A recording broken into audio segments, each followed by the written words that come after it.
ਹੁਣ ਬੋਲਣਾ ਹੈ ਪਰਮਾਤਮਾ ਦੀ ਅਕਲ ਨਾਲ, ਹੁਣ ਵੇਖਣਾ ਹੈ ਪਰਮਾਤਮਾ ਦੀ ਮਤ ਨਾਲ, ਹੁਣ ਖਾਣਾ ਪੀਣਾ ਹੈ ਪਰਮਾਤਮਾ ਦੀ ਮਤ ਨਾਲ, ਹੁਣ ਜੀਵਣਾ ਹੈ ਪਰਮਾਤਮਾ ਦੀ ਮਤ ਨਾਲ, ਹੁਣ ਹੱਸਣਾ ਤੇ ਰੋਣਾ ਹੈ ਪਰਮਾਤਮਾ ਦੀ ਮਤ ਨਾਲ, ਹੁਣ ਜੀਵਣਾ ਤੇ ਮਰਨਾ ਹੈ ਪਰਮਾਤਮਾ ਦੀ ਮਤ ਨਾਲ। ਪਰਿਪੂਰਨ ਪ੍ਰਮਾਤਮਾ ਨੇ ਮਨੁੱਖ ਨੂੰ ਦੋ ਤਨ ਦਿੱਤੇ ਨੇ, ਇੱਕ ਅਸਥੂਲ ਇੱਕ ਸੂਖਸ਼ਮ। वो जो सूक्ष्म है वो मन है और जो अस्थूल है वो तन है। रोग अक्सर तन दे तल ते प्रगट होंदे ने और सोग अक्सर मन दे च आउंदा है। इस तरह रोग ते सोग दे सारी जिंदगी लंघ जाती है। सूक्ष्म शरीर सोग नाल ग्रसिया होंदा है और अस्थूल शरीर रोग नाल ग्रसिया होंदा है। सोग किस तरह दूर होवे और सोग की है? चाया सी कुछ हो गया कुछ सोग, मंगी सी कुछ और चीज मिल गई है कुछ और सोग, जाना सी किसे होर पासे पहुंच गए किसे होर टिकाने ते सोग, आवना सी किसे होर ने आ गया कोई होर सोग। मन दी ख्वाहिश तो उल्ट जो कुछ भी हो जाता है सोग नूं जन्म देंदा है। रोज रोज असी जो कुछ चाहते हैं नहीं होंदा और उस तो विपरीत हो जाता है तो मन सोग नाल भर जाता है। हर नवा दिन नवे सोगां नूं जन्म देंदा है। क्यों कि हर दिन कुछ साडी मंग ते होंदी है, कुछ साडी चाहत ते होंदी है, ते जद भी उस तो विपरीत हो जाए और बहुत वड्डे पद्धर ते हो जाए तो मन दे तल ते सोग पैदा हो जाते ने। कबीर कहते ने जो मैं चितवों ना करे क्या मेरे चितवे होए, अपना चितविया हर करे जो मेरे चित ना होए। एक ते मेरी चाहत है, एक प्रभु दी चाहत है। प्रभु दी जो चाहत है उस नाल मैं राजी नहीं, मेरी जो चाहत है वो पूरी नहीं हो रही तो सोग। ये 20वीं सदी रोगां नाल ते भरी है पर मानसिक सोग नाल भी भर गई। अजोके विज्ञानक मनोचिंतक इसका इलाज लभदे ने वक्ती मनोरंजन। मनोरंजन मन सोग दे च है तो कोई मनोरंजन, कोई खेल, कोई तमाशा, कोई रंग, कोई रूप, इनू वेखो उस दे च बैठो खेलो ताकि सोग मिट जाए। पर कौन इन्हां सियाणियां नू दसे सोग मिटदा नहीं, वक्ती तौर ते सोग भुलदा है। और जैसे जैसे उम्र वधदी है सोग भी वधदा है। सोग दे च हौके आउंदे ने, सोग दे च पछतावे आउंदे ने, सोग दे च साड़े आउंदे ने, सोग दे च जलन आउंदी है। सोग एक ऐसी अग्नि है जिस दे च मनुख दी सोचण शक्ति भी जल जाती है, मनुख दी विचार शक्ति भी जल जाती है, मनुख दा सदाचार भी कई दफा जल के खाक हो जाता है। सोग एक ऐसा मानसिक रोग है। तन दे च रोग होवन, मन दे सोग होवन तो ऐसे पुरुष नूं किसे होर नरक दे जाण दी लोड़ नहीं, नरक भोग रहे है। ये नरक दे जी रहे है। नरक ही क्यों, इंज कहिए कुंभी नरक दे जी रहे है। तन दे च रोग ने, मन दे सोग ने, जिधर जा रहे है रोग ते सोग इस दे नाल जा रहे हैं, इहदे नाल बैठे ने, बिल्कुल कोल ने। अज तक मानसिक सोग नू दूर करने वास्ते जितने मनोरंजन आए ने और रोज नित नवे पैदा हो रहे ने, सोग नू मिटाण विच असमर्थ हो रहे ने, क्योंकि कोई भी मनोरंजन बहुत लंबे समय तक टिकदा नहीं, पुराना हो जाता है। हर तरह का मनोरंजन, चाहे कोई रूप है, चाहे कोई रंग है, चाहे कोई तमाशा है, चाहे कोई खेल है, चाहे कोई गीत है, चाहे कोई संगीत दी धुन है, मन ऐसा है सबनों पुराना कर देंदा है। क्यों? मन चंचल है। चंचल का मतलब ही है चल चल, जो चल रहे है, चल रहे है, चल रहे है। तो मनोरंजन ते चल नहीं रहे, अपनी थां ते रुके होया है। चाहे रंग है, चाहे रूप है, तमाशा है, खेल है, इते अपनी थां ते खड़ा है। मन चंचल लंघे अगे। तो मन दे तल ते सब कुछ बेमैनी हो जाता है, और उस बेचैनी परेशानी दी हालत नूं सोग कहंदे ने। इस तरह का मनुख जिथे बैठा है मुरझाया होया बैठा है। इस तरह का मनुख जिथे बैठा है हौके भर रहा है। इस तरह का मनुख जिथे बैठा है एक अपने आले दुआले बड़ा दुखद वातावरण पैदा कर रहे है, सोग भरिया।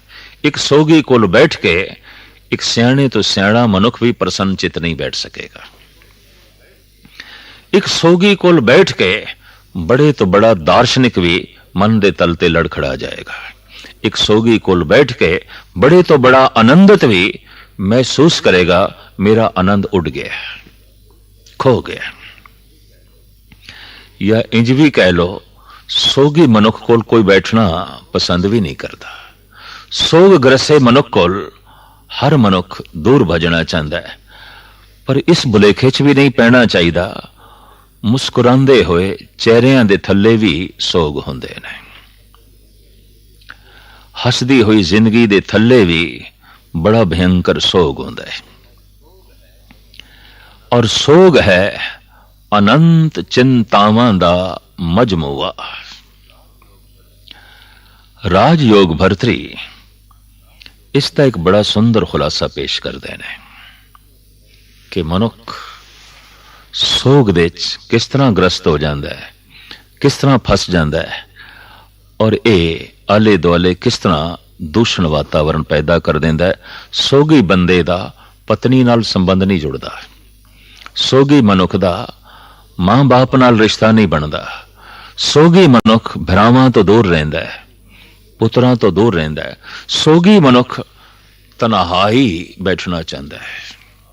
सोग इतना अंधकार पैदा कर देंदा है, और सोग मन नूं इतना सुकोड़ के रख देंदा है कि हुण संकुचित रहना चाहता है, किधरे एकांत तन्हाई दे बैठना चाहता है। सोग इसनूं महफिलां दे च नहीं बैठण देंदा, सोग परिवार नाल संबंध नहीं जोड़न देंदा, सोग किसी पदार्थ नाल भी संबंध नहीं जोड़न देंदा। सोग संकोच के रख देंदा है, सोग सिकोड़ के रख देंदा है, सोग निचोड़ के रख देंदा है। और ये तन्हा बैठ के अपने सोग दे च ही जीना चाहता है। और ये सोग पता नहीं कितने तरह के रोगां नूं जन्म देंदा है, कितनी तरह की मानसिक बीमारियां नूं जन्म देंदा है। इत्थे तक कौन पहुंचांदा है? इच्छावां पहुंचांदियां ने, ख्वाहिशां पहुंचांदियां ने। क्यों पहुंचांदियां ने? पूरियां नहीं आउंदियां। इसनूं इंज एक सरिता, एक नदी दा रूपक अलंकार बना के राजयोग भरतरी इस सोग दी रूप रेखा पेश करते हैं। आसा नाम सरी मनोराज नीर भरी, तृष्णा तरंग खरी व्याकुली गंभीर है। ये जो व्याकुलता है, ये जो बेचैनी है, व्याकुल बेचैन, चैन नहीं है, सुकून नहीं है, मन दे तलते। क्यों? ख्वाहिश है, आसावां इस दे अंदर चल रही ने। किसी किसी इच्छा नाल संकल्प चल पैंदे ने, नहीं तो इच्छावां चलदियां रहिंदियां ने, उन्हां नाल संकल्प नहीं चलते। इच्छा ओही पूरी करन लई मनुख दृढ़ हो जाता है जिस दे नाल इसदी संकल्प शक्ति चल पवे। हाँ, ये इच्छा मैं पूरी करनी है। बाकी इच्छा ਬਹਿ ਜਾਂਦੀਆਂ ਨੇ। ਇਹ ਇਸ ਤਰ੍ਹਾਂ ਹੈ, ਦਰਿਆ ਤੇ ਬਹਿ ਰਿਹਾ, ਬਸ ਉਹੀ ਪਾਣੀ ਸਾਡੇ ਸਰੀਰ ਦਾ ਹਿੱਸਾ ਬਣਿਆ ਜੋ ਪੀ ਲਿਆ ਸੀ ਉਸ ਵਕਤ ਦੇ ਦਰਿਆ ਚੋਂ। ਉਹੀ ਪਾਣੀ ਸਾਡਾ ਹਿੱਸਾ ਬਣਿਆ ਜੋ ਅਸੀਂ ਆਪਣੇ ਖੇਤ ਨੂੰ ਸਿੰਚ ਦਿੱਤਾ, ਬਾਕੀ ਤੇ ਉਹ ਵਗ ਰਿਹਾ ਹੈ। ਇੱਛਾ ਪੂਰੀ ਕਰਨ ਵਿੱਚ ਜਦ ਮਨੁੱਖ ਦ੍ਰਿੜ ਸੰਕਲਪਿਤ ਹੋ ਜਾਂਦਾ ਹੈ ਤਾਂ ਉਹ ਇੱਛਾ ਤੇ ਕਈ ਦਫਾ ਪੂਰੀ ਹੋ ਜਾਂਦੀ ਹੈ, ਤੇ ਜੇ ਨਾ ਪੂਰੀ ਹੋਵੇ ਤਾਂ ਵੀ ਇੱਕ ਰੇਖਾ ਛੋੜ ਜਾਂਦੀ ਹੈ। ਬਾਕੀ ਇੱਛਾਵਾਂ ਇੰਝ ਚੱਲਦੀਆਂ ਰਹਿੰਦੀਆਂ ਨੇ ਜਿਵੇਂ ਨਦੀ ਬਹਿ ਰਹੀ ਹੈ। ਭਾਵੇਂ ਨਦੀ ਦੇ ਕੋਲ ਘਰ ਹੈ, ਬਹਿ ਰਹੀ ਹੈ, ਪਰ ਨਦੀ ਨਾਲ ਉਤਨਾ ਹੀ ਮਤਲਬ ਹੈ ਜੋ ਪੀ ਲਿਆ ਪਾਣੀ ਉਹੀ ਹਿੱਸਾ ਬਣਿਆ, ਬਾਕੀ ਵਗ ਰਿਹਾ ਹੈ। ਦਿਨ ਰਾਤ ਖਾਹਿਸ਼ਾਂ ਦੀ ਸਰਤਾ ਅੰਦਰ ਵਗ ਰਹੀ ਹੈ, ਇੱਛਾਵਾਂ ਦੀ ਨਦੀ ਅੰਦਰ ਚੱਲ ਰਹੀ ਹੈ। ਆਸਾ ਨਾਮ ਸਰੀ ਮਨੋਰਾਜ ਨੀਰ ਭਰੀ। ਇਸ ਆਸਾ ਰੂਪੀ ਨਦੀ ਦੇ ਵਿੱਚ ਪਾਣੀ ਕਿਹੜਾ ਹੈ? ਸੰਕਲਪ। ਜਿਸ ਜਿਸ ਇੱਛਾ ਨੂੰ ਪੂਰੀ ਕਰਨ ਵਾਸਤੇ ਦ੍ਰਿੜ ਸੰਕਲਪਿਤ ਅਸੀਂ ਹੋ ਜਾਂਦੇ ਹਾਂ, ਉਹ ਉਸ ਨਦੀ ਦਾ ਜਲ ਬਣ ਜਾਂਦਾ ਹੈ, ਉਸ ਨਦੀ ਦੀ ਧਾਰਾ ਬਣ ਜਾਂਦੀ ਹੈ। ਆਸਾ ਨਾਮ ਸਰੀ ਮਨੋਰਾਜ ਨੀਰ ਭਰੀ, ਤ੍ਰਿਸ਼ਨਾ ਤਰੰਗ ਖਰੀ। ਇਸ ਆਸਾ ਰੂਪੀ ਨਦੀ ਦੇ ਵਿੱਚ ਅਗਰ ਸੰਕਲਪ ਪਾਣੀ ਹੈ ਤਾਂ ਤਰੰਗ ਕੀ ਨੇ? ਤ੍ਰਿਸ਼ਨਾ। ਕਿਉਂਕਿ ਜਿੱਥੇ ਇੱਛਾ ਹੈ ਉੱਥੇ ਸੰਕਲਪ ਤੇ ਪੈਦਾ ਹੋਣਗੇ, ਤੇ ਜਿੱਥੇ ਦ੍ਰਿੜ ਸੰਕਲਪ ਹੋ ਗਿਆ ਇੱਛਾ ਦੀ ਪੂਰਤੀ ਲਈ, ਉੱਥੇ ਤ੍ਰਿਸ਼ਨਾ ਤੇ ਪ੍ਰਬਲ ਹੋਵੇਗੀ, ਲਾਜ਼ਮੀ ਹੋਵੇਗੀ। ਵਿਆਕੁਲੀ ਗੰਭੀਰ ਹੈ। ਇਹ ਨਦੀ ਗਹਿਰੀ ਕਿਤਨੀ ਹੈ, ਇਹਦਾ ਪਾਟ कितना गहरा है, ये चौड़ी कितनी है, ये गहरी कितनी है। तो ये राजयोगी, ये महान संत, मन दियां गहराइयां नूं समझण वाला ये महायोगी इंज कह रहा है, व्याकुलता ही इसकी गहराई है, बेचैनी ही इसकी गहराई है। और एक हकीकत है, बेचैनी अजे भी नाप तोल दे च नहीं आई। कोई ऐसा पैमाना नहीं कि नाप लईए व्याकुलता कितनी गहरी है। बहुत गहरी है, बहुत गहरी है। इदियां जड़ा नहीं लभदियां, इदी तय नहीं लभदी। व्याकुलता ही इसकी गहराई है। जिथे इच्छावां ने उत्थे संकल्प ने, जिथे संकल्प है उत्थे तृष्णा है, और जिथे प्रबल तृष्णा दे तरंग ने, व्याकुलता ते उत्थे है ही। ये इसनूं उल्टा के कह दो, ये बेचैन क्यों है? तृष्णालु है। ये तृष्णालु क्यों है? ये अंदर संकल्प ने। संकल्प क्यों ने? ये अंदर इच्छावां ने, इच्छा की पूर्ति करना चाहता है। आसा नाम सरी मनोराज नीर भरी, तृष्णा तरंग खरी, व्याकुली गंभीर है। आलम तो इस तरह कहते ने, जिंदगी नापी जा सकती है, चलो वध तो वध कह लीए 100 साल, तृष्णा नहीं नापी जा सकती, व्याकुलता नहीं नापी जा सकती। और ये जिहड़ी आसा नदी है कितनी लंबी है। जमीन दे उत्ते वगदियां होईयां नदियां दे ये बकायदा धारावां नापियां जा चुकियां ने। ये कितनी मील लंबी है, इहदा पाट कितना चौड़ा है, ये गहरी कितनी है। एक कोई नदी है जो मन दे च वग रही है, ना लंबाई नाप दे चावदी है, ना चौड़ाई नाप दे चावदी है, ना गहराई नाप दे चावदी है। वो है आसा। धन गुरु नानक देव जी महाराज कहते ने, आसा विच अत दुख घना, मन मुख चित लाया। बकायदा फैसला भी कर देता है। बहुतियां व्यर्थ दियां इच्छावां किस दे अंदर आउंदियां ने? जिसने अपने मन नूं ही सामने रखे है। और सोग किथे ज्यादा आउंदा है? जिथे इच्छावां ज्यादा ने। और सारियां इच्छा किस दियां पूरियां होईयां ने? रूहे जमीन ते एक दियां भी नहीं होईयां। कोई एक मनुख भी इतिहास दे विच असीं बयान नहीं कर सकते या दावे नाल नहीं कह सकते कि इस बंदे दियां सारियां इच्छावां पूरियां हो गई, एक भी नहीं होया। गजब दी गल, इतना लंबा चौड़ा पृथ्वी दा इतिहास और इतनी मनुखता, और एक दियां भी सारियां इच्छावां ना पूरियां होईयां होण ते फिर भी हर बंदा दृढ़ संकल्प होवे मैं अपनियां सारियां ख्वाहिशां पूरियां करनियां ने, ते इस तो वड्डी होर मूर्ता केड़ी होवेगी, इस तो वड्डी होर नादानी केड़ी होवेगी। पहले तू ओ उदाहरण ते कोई लभ ले किस दियां सारियां ख्वाहिशां पूरियां होईयां ने, किस दियां सारियां इच्छावां पूरियां होईयां ने।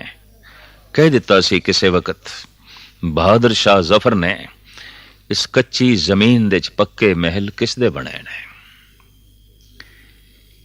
इस कच्ची धरती दे पक्की जिंदगी किसनों मिली है। लगता नहीं है दिल मेरा उजड़े दयार में, किसकी बनी है आल में ना पाएदार में। लेकिन फिर भी आखे जिंदगी कच्ची है तो होवे पई मैं महल पक्का बनाना है, पर कौन दसे जिंदगी कच्ची है तो महल भी कच्चा है। जिंदगी 100 साल दे खंडर होवेगी, तेरा बनाया महल 200 साल दे खंडर हो जाएगा। आखिर खंडर ते होना है, आखिर मिटना है, आखिर ढेढेरी होना है। तो सारियां ख्वाहिशां रूहे जमीन ते एक दियां भी नहीं पूरियां होईयां, फिर भी सारे सारियां ख्वाहिशां पूरी करन नूं चले हुए ने, कमर बस्ता ने, भज रहे ने, दौड़ रहे ने, सारियां इच्छावां दी पूर्ति करनी है। पर कौन दसे, एक ते उदाहरण दे दो, किसे एक मनुख नूं ते अगे करो। भरतरी कहंदे जिथे इच्छावां ने उथे संकल्प ने, जिथे संकल्प है उथे तृष्णा है, और जिथे तृष्णा है उथे बड़ी गहरी व्याकुलता है। आशा नाम सरी मनोराज नीर भरी, तृष्णा तरंग खड़ी व्याकुली गंभीर है। धीरज को तरहारी बुद्ध नाव को निवारी, भव सिंध गतवारी विपता समीर है। आप कहने जिड़ा व्याकुल मनुख होवेगा धीरजवान भी नहीं हो सकता। इस नदी दे तट ते जो एक दरख्त है जिदा नाम है धीरज। चलो मनुख व्याकुल है, तृष्णालु है, और तरह तरह दे संकल्पां दे ग्रसिया होया है, बड़ियां ख्वाहिशां ने। चलो धीरज दे आसरे ते कुछ अपनी जिंदगी बतीत करे, धर्म दे आसरे ते अपना कुछ जीवन बतीत करे। तो भरतरी कहने धर्म दा ए दरख्त, धर्म की मर्यादा ते मर्यादा की बोलन दी मर्यादा, बैठण दी मर्यादा, खाण दी मर्यादा, पीण दी मर्यादा, जीवन दी मर्यादा, और इस तरीके दे नाल पड़ोसियां दे कोल रहण दी मर्यादा। ते फिर धीरज, ए दरख्त आसा रूपी नदी बहा के ले जाती है, जड़ां तो पुट के ले जाती है। व्याकुल मनुख कोल ना धीरज ना धर्म। व्याकुल मनुख दे कोल इस तरह की सौगात नहीं होंदी। बेचैन बंदे कोल इंसानियत भी नहीं होंदी। परेशान बंदे कोल मनुखता भी नहीं होंदी। और मनुखता तो थल्ले चला जाता है, बहुत थल्ले चला जाता है। धीरज को तरहारी बुद्ध नाव को निवारी।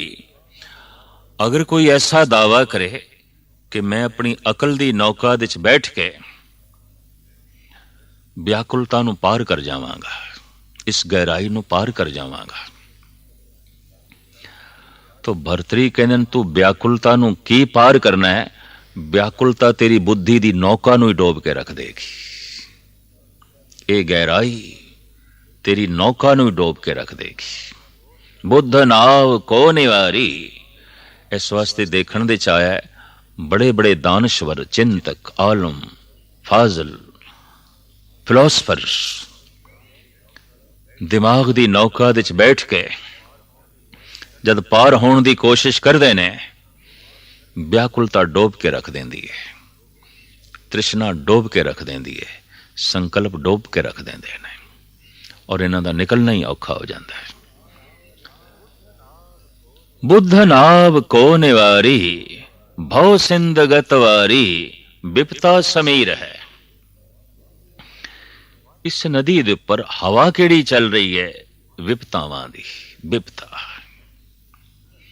जिथे इच्छा है उथे संकल्प ने, ते जिथे दृढ़ संकल्प है इच्छा दी पूर्ति लई उथे तृष्णा है। जिथे प्रबल तृष्णा है उथे व्याकुलता है। जिथे व्याकुलता है उथे धीरज नहीं है।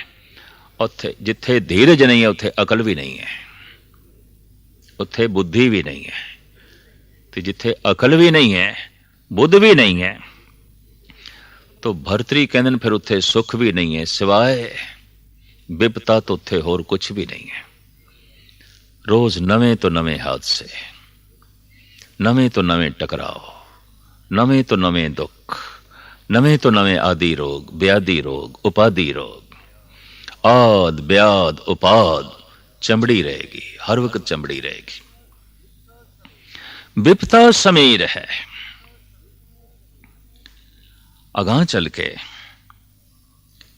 ये महान दार्शनिक संत मनुख दे मानसिक तल दे झात मार के जो उसकी व्याकुलता नूं वेख्या है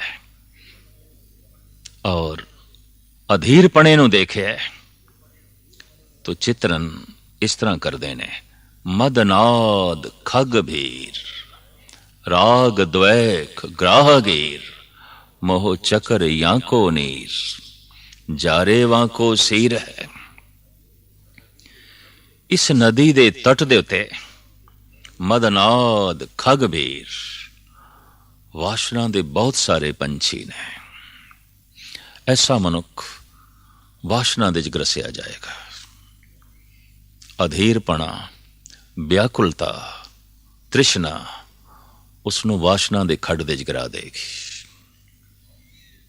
ये वासना दे पंछी, ये वासना दे बगले इस नदी दे तट ते बहुत सारे जैसे दरियावां दे तट ते पंछी ने, तो दरियावां दे तट ते जड़े पंछी ने ये घास तिनका दाना खाण वाले नहीं, ये मछलियां खाण वाले ने।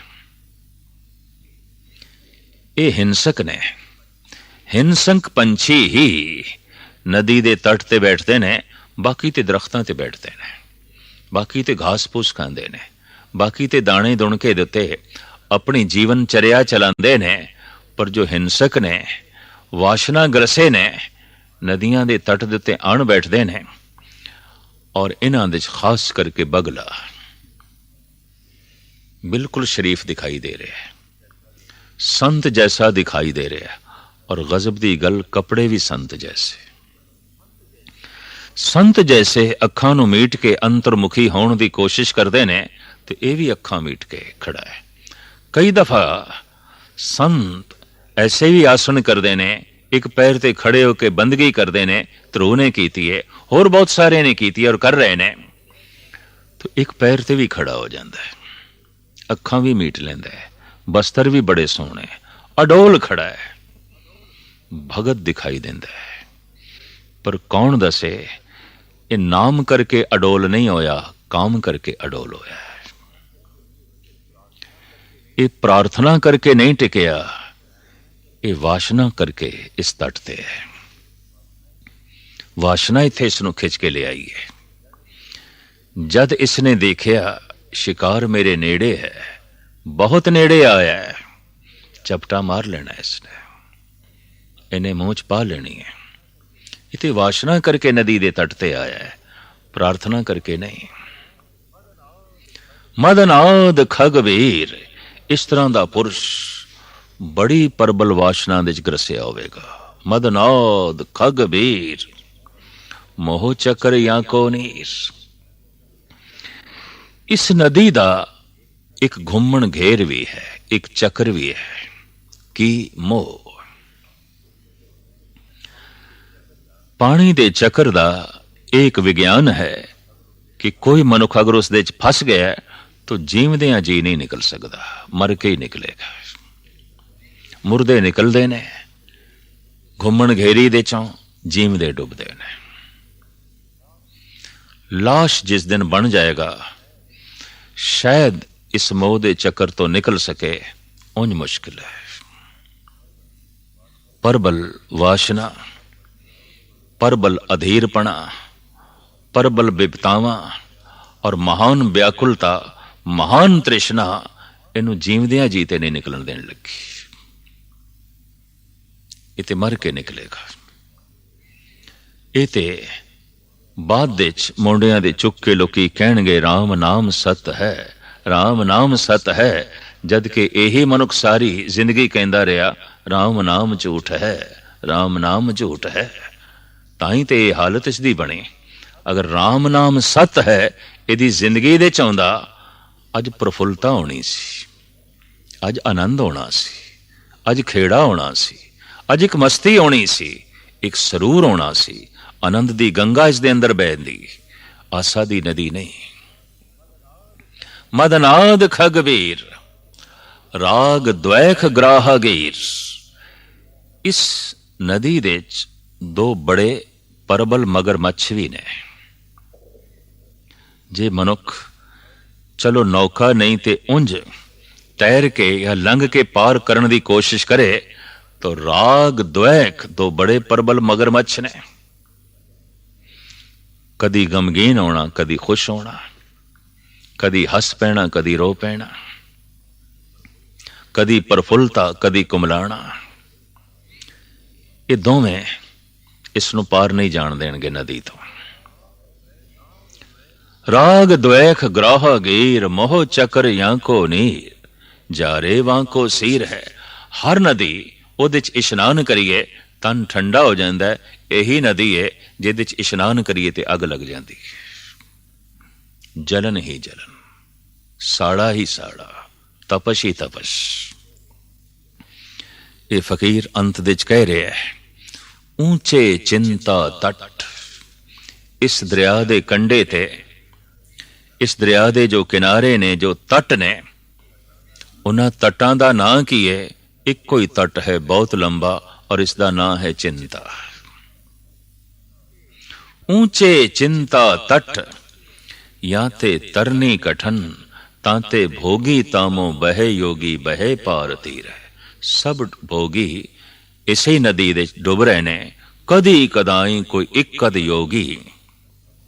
इच्छावां तो पार, संकल्पां तो पार, तृष्णा तो परे, व्याकुलता तो परे, अधीरपणे तो परे, विपता तो परे, वासना तो जो है परे, मोह तो परे, परम आनंद माणदा है। वरना सारा जगत सोग दे च जीवदा है, चिंता दे च जीवदा है।